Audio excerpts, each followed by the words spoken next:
ചായ നമ്മൾ ഏറ്റവും അടുപ്പമുള്ളവരെ കാണുമ്പോൾ ചോദിക്കുന്ന ചോദ്യമുണ്ട്, ഒരു ചായ കുടിക്കാൻ പോയാലോ എന്ന്.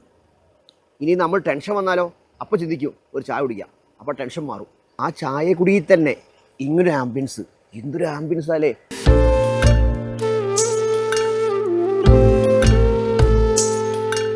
ഈ പപ്പടവടയാണ് ഇവിടുത്തെ മെയിൻ ഹൈലൈറ്റ് കേട്ടോ.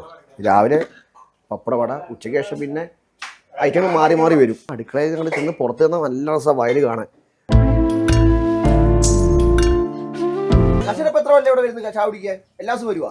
ഞാൻ മിക്കവാറും ഉണ്ടാവും. ഇത് തൃശ്ശൂരിൽ 10 കിലോമീറ്റർ ഉണ്ടാവുമോ?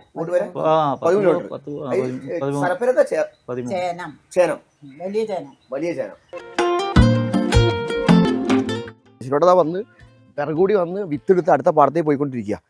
എങ്ങനെ തോന്നാൻ കാരണം ചായക്കട ഒരു ഫീൽ ഒരു അതിപ്പോ ചെറുപ്പത്തിലെ 10-18 വയസ്സിലൊന്ന് ഉലകം ചുറ്റും വലുവിനായിട്ടൊന്ന് കറങ്ങി. പിന്നെ വന്നപ്പോ തോന്നി ശരിയല്ലാന്ന്, ജീവിക്കണ്ടേ. അപ്പൊ അങ്ങനെ ഒരു ചെറിയ ശരിയല്ല മനസ്സിലായി, ചായക്കട തുടങ്ങി.